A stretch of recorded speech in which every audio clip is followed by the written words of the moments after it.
Dasturlarimiz davom etadi. Bu studiya 24. Assalomu alaykum. Turkiy davlatlar tashkiloti nufuzli mintaqaviy tuzilma maqomida mustahkamlanib, zamonaviy xalqaro munosabatlar tizimining muhim platformasiga aylanib bormoqda. O'zbekiston 2019-yildan buyon tashkilot faoliyatida faol ishtirok etib keladi.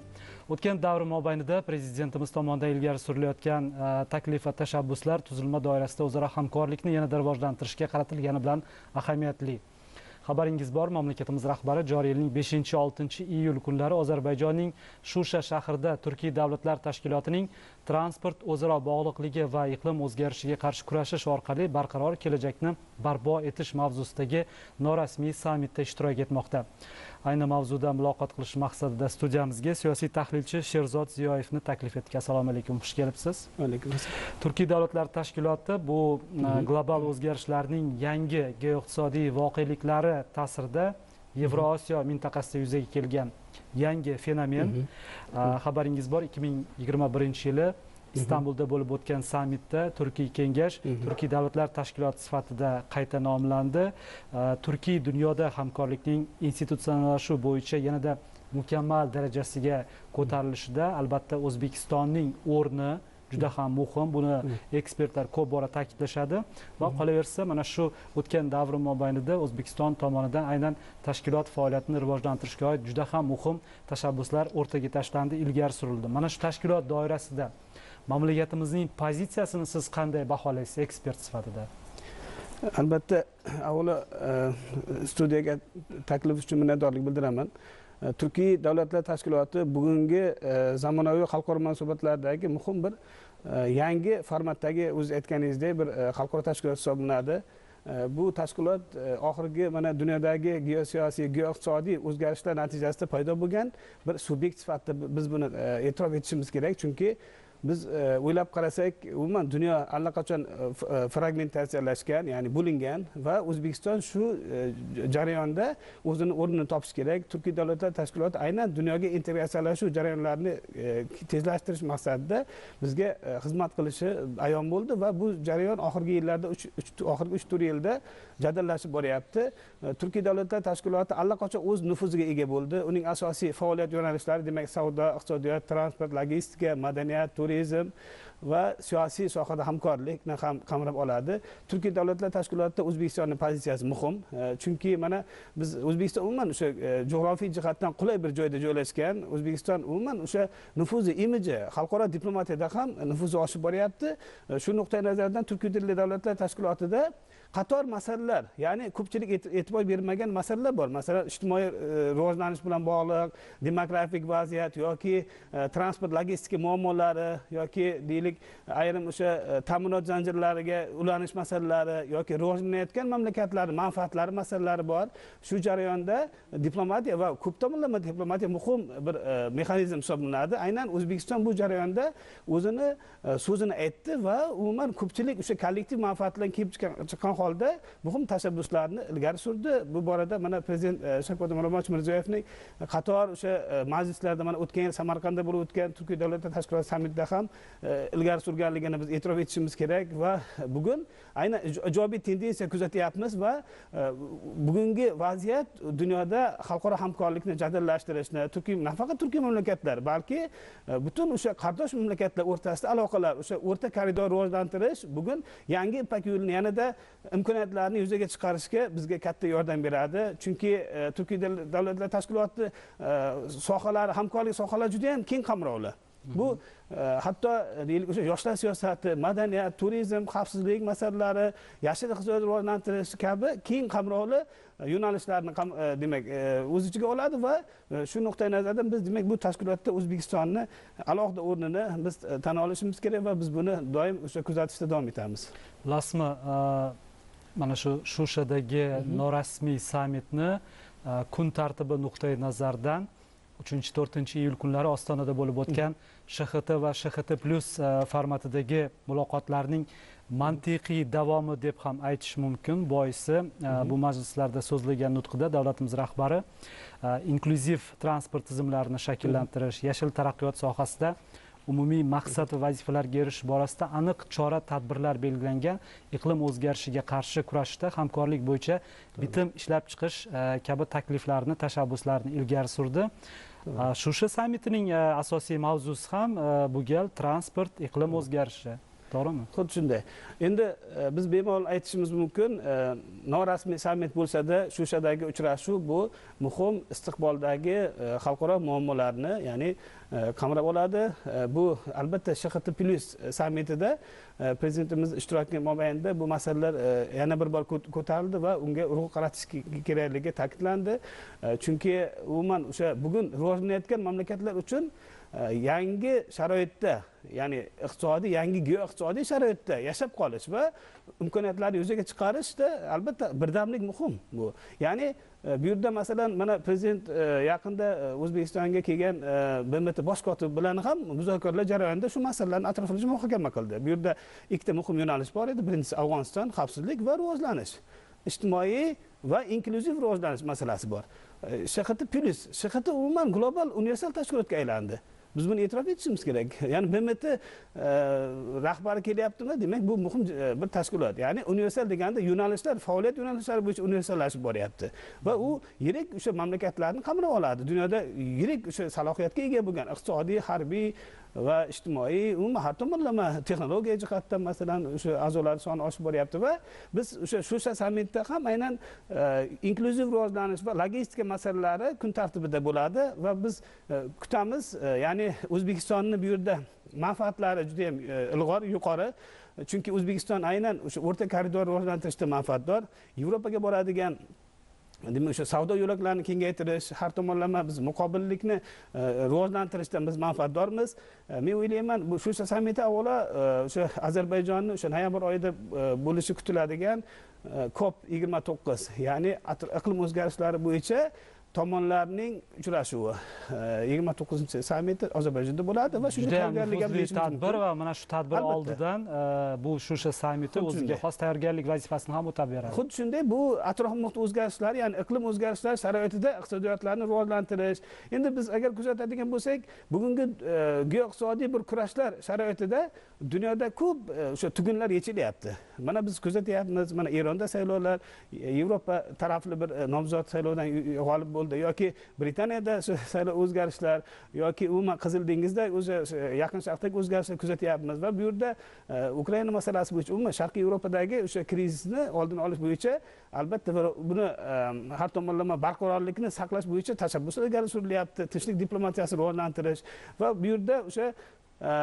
endi Yevropa va Osiyoni bog'lovchi Markaziy Osiyoni ahamiyati oshganligini biz tan olishimiz kerak va bu jarayonda biz O'zbekiston qandaydir o'sha bu vaziyatdan ijobiy foydalanish kerak. Ya'ni kichik va rivojlanayotgan mamlakat sifatida va bu o'sha O'zbekistonning o'sha Yevropaga boradigan yo'llarini kengayishi, savdo aloqalarining rivojlanishi va xalqaro imiji, mana Jahon savdo tashkilotiga kirmoqchimiz O'zbekiston. Bu jarayon juda orqaga qaytmaydigan jarayon va biz deyarli jamiyatimiz ham tayyor bo'ldi bunga. Huquqiy islohotlar amalga oshirildi. Biz bundan qo'rqishimiz kerak emas. O'zbekiston potensiali juda yuqori.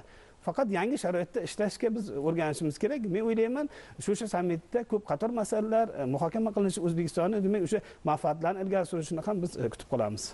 Albatta har qanday masalaga muloqot yo'li bilan, muzokara yo'li bilan erishish mumkin va mana shu tashabbusni, mana shu taklifni davlatimiz rahbari nufuzli tadbirlardan, nufuzli mana shu minbarlarda turib bayon qilib keladi. Turkiy davlatlar tashkiloti hududida 150 milliondan ko'p aholi istiqomat qiladi. Turkiya Moliya vazirligining hisob-kitoblariga qaraganda joriy yil oxiriga kelib mana shu hududdagi a'zo mamlakatlarning yalpi ichki mahsulot hajmi 1.9 trillionga yetar ekan. Bu juda ham katta ko'rsatkich. Qolaversa, mamlakatlarimiz inson kapitali borasida ham juda ham katta salmoqli salohiyatga ega. Davlatlarimiz o'rtasidagi mana shu iqtisodiy hamkorlikda o'zaro tovar ayirboshlash sohasiga e'tibor qaratsak, qaysi yo'nalishlar driver sifatida e'tirof etish mumkin? Albatta bu juda o'rinli savol, chunki Turkiy mamlakatlar tashkiloti, Turkiy davlatlar tashkilotini muhim hamkorlik yo'nalishlaridan biri birinchi navbatda turizm va madaniyat va shu orqali savdo tijoratni rivojlantirish, iqtisodiy kooperatsiyaga erishuv. Ya'ni bu yerda foydalanilmagan imkoniyatlar bor. Bu mamlakatlarni iqtisodiy salohiyati va iqtisodiy muammolari ham o'xshash. Endi bizga xabarimiz bor, hatto BMTni, demak o'sha Markaziy Osiyo bo'yicha u paytlar endi jo'g'rofiy Markaziy Osiyo nazarda tutilgan, bunga Kavkaz mamlakatlari ham kirgan. Maxsus iqtisodiy komissiyasi bo'lgan va o'tgan yil mana yaqinda 10 yilligi nishonlandi shu komissiyani, Karek shu dasturini 10 yilligi. Bu o'ylayman, umuman o'sha Markaziy Osiyo mamlakatlarini jahon iqtisodiyotiga integratsiyalashuvida ham Turkiy tilli davlatlar, Turkiy davlatlar tashkilotini o'rni yuqori. Chunki bu yerda biz boshqa tashkilotlarda kuzatmaydigan mexanizmlar bor. Masalan, shu darajada idoralararo hamkorlik o'sha kuchayib boryaptiki, birinchi navbatda siyosiy muloqot bu muhim jarayon. Chunki ayrim masalalar faqat iqtisodiyot nuqtai nazaridan yondashish noto'g'ri. Ya'ni bu yerda kelajakni ko'zlagan holda o'zaro o'sha mamlakatlarning o'z ichki muammolarini, o'zlarining zaif nuqtalarini tushungan holda hamkorlikni belgilash bu yerda muhim jarayon va O'zbekiston shu jihatdan o'sha faollikni qo'lga olgan, O'zbekistonning o'sha diplomatiyasi o'sha ijobiy o'sha o'zini natijasini beryapti.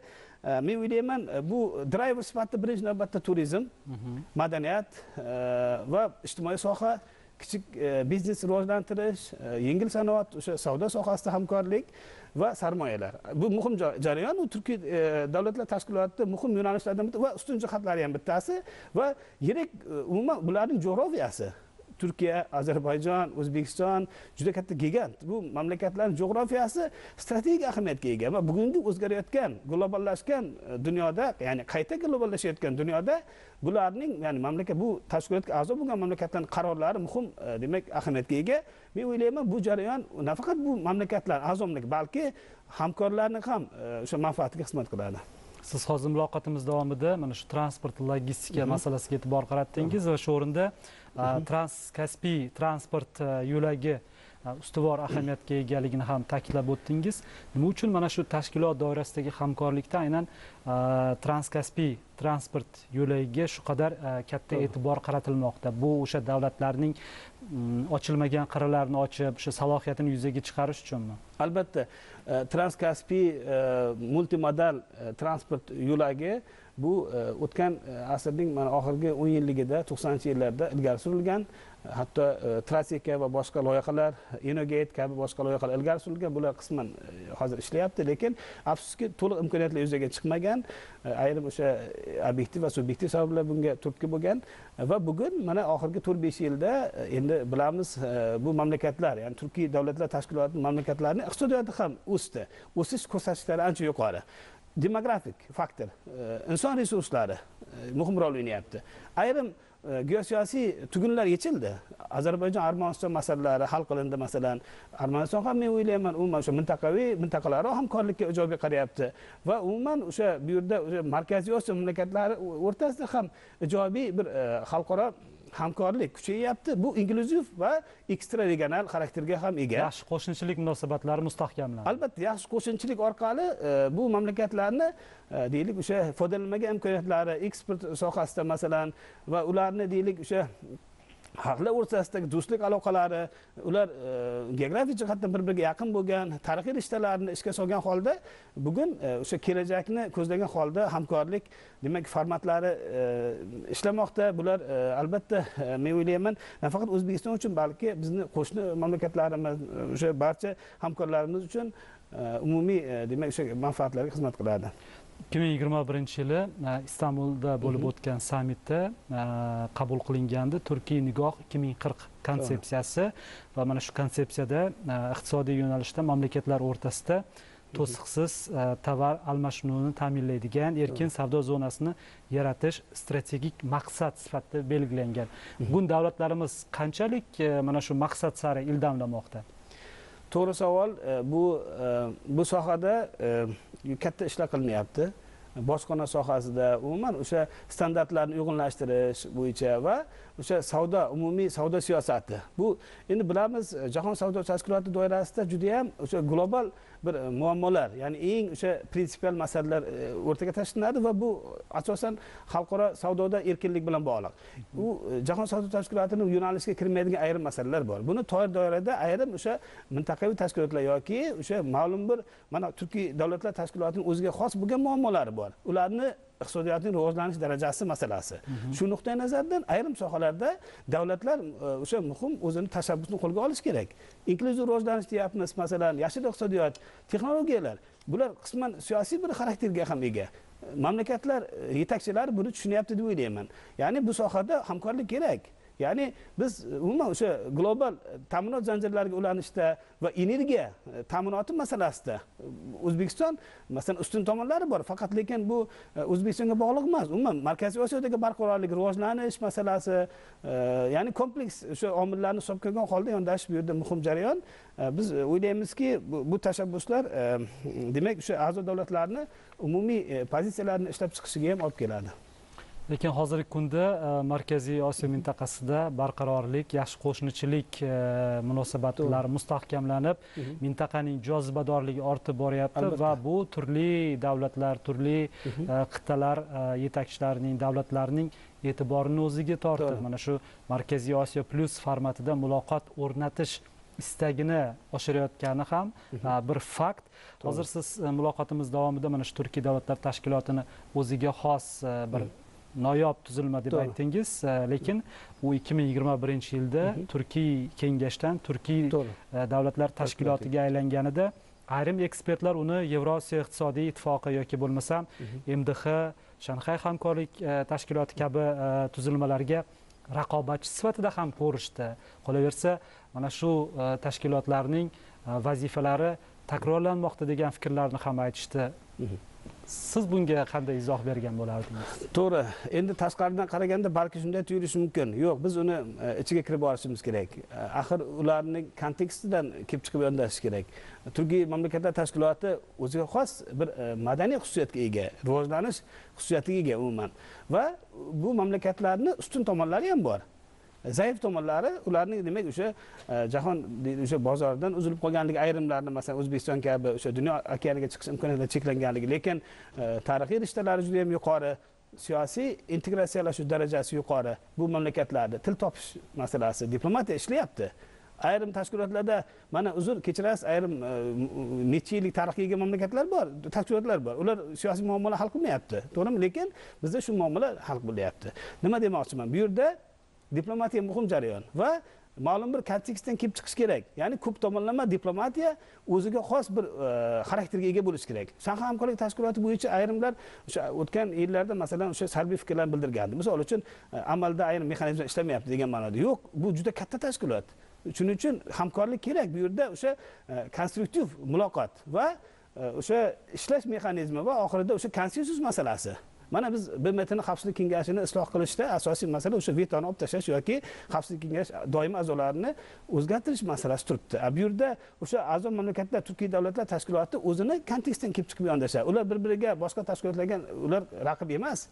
Chunki ularning yo'nalishi, ularning geografiyasi boshqa, bularning bu mamlakatning geografiyasi boshqa, ularning tarixi boshqa. Shu jihatdan demak har bir tashkilot o'zining yo'nalishi bor va bugungi o'sha ko'p tomonlama diplomatiya ko'p qator og'riqli masalalarni hal qilishda, mojaroli hududlarni demak rivojlanishida muhim rol o'ynaydi.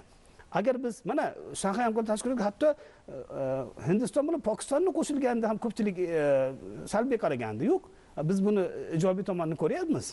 Hamkorlik kengayib boryapti.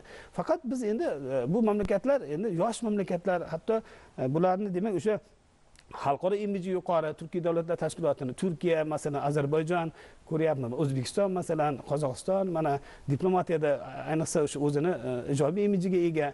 Men o'ylayman bu imkoniyatdan biz to'g'ri foydalanishimiz kerak.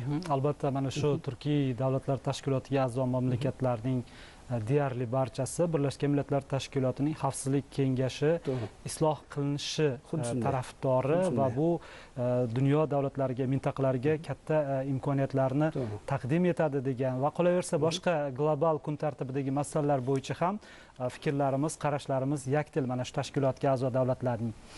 Shu o'rinda yana bir masalaga e'tibor qaratish kerak. Bu ko'plab olimlarning empirik tadqiqotlariga ko'ra, albatta madaniy mushtaraklik, madaniy yaqinlikka asoslangan davlatlar o'rtasida savdo-iqtisodiy munosabatlar xususan to'g'ridan-to'g'ri investitsiyalar oqimi nisbatan qiyosiy ustunlikka ega bo'ladi. Turkiy davlatlar tashkiloti ham albatta bir-biriga yaqin bo'lgan, o'xshash qadriyatlar, tamoyillarni targ'ib etuvchi mamlakatlarni birlashtirgan tuzilma. A'zo davlatlar o'rtasida qolaversa, mamlakatlarimiz yetakchilar o'rtasida ham o'zaro ishonch faktori ustun. Albatta. O'zaro ishonch mana prezidentimiz ko'p o'sha xalqaro minbarlarda ta'kidlab keladilar. Chunki ishonch yo'qolgan bir sharoitda hamkorlikni ushlab qolish juda ham bir qiyin, mushkul. Shu jihatdan o'sha Turkiy davlatlar tashkiloti yoki Shanxay hamkorlik tashkiloti bu xalqaro tuzilmalar albatta o'zini muhim vazifalari, missiyalari bor. Misol uchun Shanxay hamkorlik tashkiloti muayyan davrlarda o'z missiyalarini bajargan. O'sha xalqaro ko'pchilik o'ylaydi harbiy tashkilot. Yo'q, iqtisodiy xavfsizlik u yo'nalishi, asosiy yo'nalishi. Ya'ni chegaralar xavfsizligi. Agar chegaralar xavfsiz bo'lmasa, mana Amir Temur o'zining davrida ham shunga e'tibor bergan. Qanday qilib xalqaro rivojlanish bo'lishi mumkin? Qanday qilib ipak yo'li, savdo aloqalar, madaniy aloqalar rivojlanishi mumkin? Bugun ham aynan shu nuqtai nazarda yondashish muhim, demak o'sha ekanligini unutmasligimiz kerak. Prezident Shavkat Mirziyoyev demak o'sha xalqaro minbarlarda bevosita deyarli o'sha ko'p qator muammolarga kompleks yondashishni ilgari suryaptilar ular. Mana iqlim o'zgarishlari sharoitida iqtisodiyotni rivojlantirish yoki umuman yangi texnologiyalarni jalb qilish, atrof muhit inklyuziv rivojlanishi bu